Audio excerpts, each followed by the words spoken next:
half between two teams who'll be playing Division 4 football next season, and this Kevin Conlon point cut the gap to 2.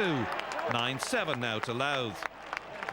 Louth outscored Leitrim by 3 points to 2 over the remaining minutes of the half, and this one from Ronan Holscroft meant that Louth led by 11 points to 8 at the break. In the 48th minute, with Louth leading by 13 points to 9, Louth scored the only goal of the game as Conor Grimes, only on the pitch a matter of moments, muscled his way into score. It was Grimes' first involvement of the match, and it was decisive. Leitrim tried to respond, and they had a goal chance of their own as Daniel Beck got in on goal, only to see his effort sail over the crossbar. Louth extended their advantage out to 7, but over the last 18 minutes of the game, there was only one score, and it came late on in the game, a decent one too, from a tight angle from substitute Derek Maguire. Louth through to the next round of the qualifiers, beating Leitrim in Drogheda. The final score, Louth 116, Leitrim 11 points. The message we're trying to send to these guys is about them now. It's about them assuming the responsibility and, you know, putting a platform there that we can, you know, we can start slowly but surely climbing up the ladder, which it's not easy. And tonight, you know, we felt Leitrim would have been competitive. The National League was quite decent. And we just closed it out in a smart enough fashion. I think we were clinical enough when we got in front. I think that we have to be held accountable for our own actions first, and I think we have to get up to the levels ourselves first. I really do think that we have a lot more to give, and we have a lot more work to do ourselves before we can start looking outside for extra help and so on. I think the talent is certainly there to be worked with within the county. It's just getting contact time with them and getting the resources in place to actually push them forward and make them better players.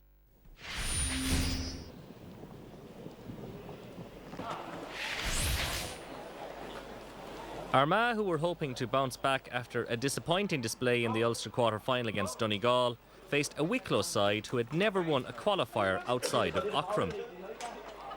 The home side started to the game well, and in the 11th minute kicked their 4th point of the match without reply. Andrew Mernan's lovely crossfield ball found Quillan Rafferty, and although he could have gone for goal, he was content with a point.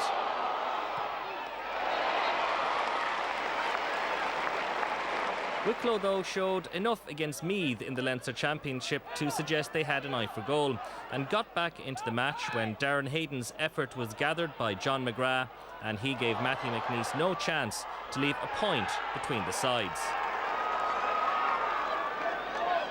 In the last 10 minutes of the first half, Armagh hit a purple patch that saw them score 4 points, the pick of which was Jamie Clark's effort after he received a nice pass from Quillan Rafferty, which left the home side leading by 4 points at the interval.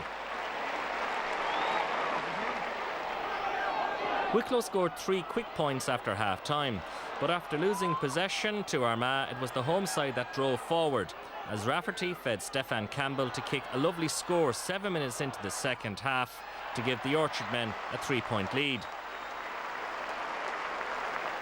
When the sides last met in the qualifiers in 2011, Wicklow, then under Mick O'Dwyer, forced a replay.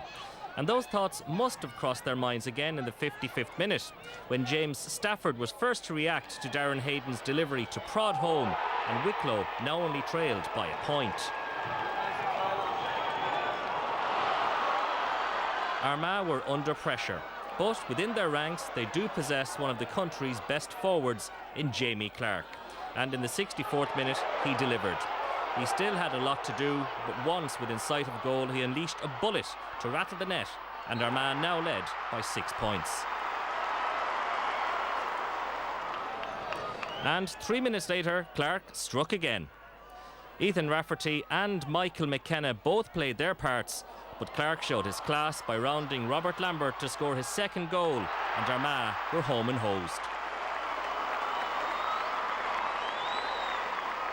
Wicklow will rue an awful lot of missed frees, while Armagh will be thankful that Jamie Clark, who finished with a tally of 2-5, was on form. Final score, Armagh 2-17, Wicklow 2-7.